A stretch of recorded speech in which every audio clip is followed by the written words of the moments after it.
Bonjour à tous, ici votre capitaine de route. Aujourd'hui, on se retrouve pour le débrief de la 17e étape de ce Tour de France qui avait lieu cet après-midi. Alors on attendait évidemment une bataille entre leaders, mais il y a quand même eu une échappée.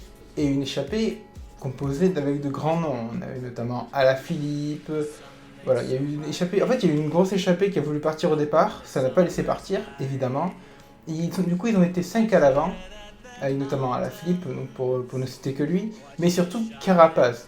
Carapaz qui a vraiment été impressionnant, vraiment. Sur la colle de la Loze finale, il a vraiment fait une démonstration. Il est dans une forme, Richard Carapaz, très très forte. Vraiment, il est en très très grande forme. Et c'est dommage presque de ne pas l'avoir vu en tant que leader.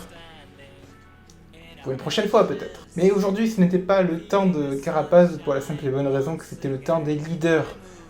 C'était la bataille aujourd'hui qui allait avoir lieu. C'était la bataille, le jour où il fallait vraiment montrer qu'on était présent. Et j'ai envie de dire, McLaren Merida, au départ, ils ont montré qu'ils étaient présents. Ils ont fait rouler dès le col de la Madeleine, ils ont mis un rythme intense, ils ont sacrifié tous leurs équipiers.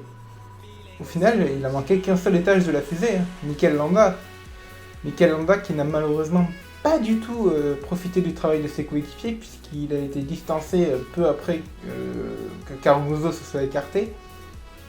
C'est dommage, honnêtement, c'était tenté. Chez l'Espagnol, il a tenté quelque chose. Il était trop court aujourd'hui, il n'avait pas les jambes. Il aurait pu, franchement, hein, il aurait eu les jambes de sa vie, il aurait pu faire quelque chose de ouf avec le travail de ses coéquipiers, mais il n'avait pas les jambes. Donc malheureusement pour lui, le podium s'éloigne. Et c'est dommage, malheureusement, c'est encore une occasion ratée pour lui. Mais voilà. Mais la McLaren Merida qui a vraiment fait un travail monstrueux. Vraiment, ils ont éliminé beaucoup de jumbo. Enfin voilà, c'était vraiment... C'est tellement dommage pour eux qu'ils ne soient pas récompensés. Le troisième enseignement du jour, c'est quand même Miguel Angel Lopez. Qu'est-ce qu'il était fort! Il a décollé tout le monde de sa roue. Bon, il a profité d'un moment un peu bluff pas bluff de Roglic, mais personne l'a revu. Hein. Roglic, il n'était pas du tout capable de revenir. Et c'était du très très très grand Miguel Angel Lopez. Hein. Franchement, bravo à lui. Il a extrêmement bien géré et il s'offre une position de luxe pour le podium. Il a 1 minute 30 d'avance pour le podium, je crois. Donc vraiment, il se met très très bien pour ça. Pour moi, il a acquis son podium sauf accident de main par exemple, mais ça m'étonnerait. Voilà, franchement bravo, c'était une démonstration de puissance et surtout battre les deux Slovènes là, c'était pas forcément évident. Extrêmement solide le Astana là. Pour l'anniversaire de Vinokourov d'ailleurs, c'était un super cadeau qu'il lui a fait.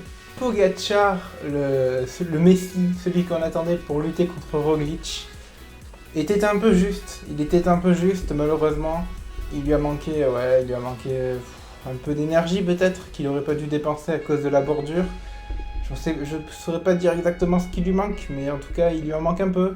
Il finit à 18 secondes, donc voilà, c'est pas énorme, mais il lui manque un truc pour au moins être au niveau de Roglic, voire être au-dessus. Pogacar a démontré qu'il avait le potentiel pour gagner le Tour, même dès l'année prochaine, c'est possible.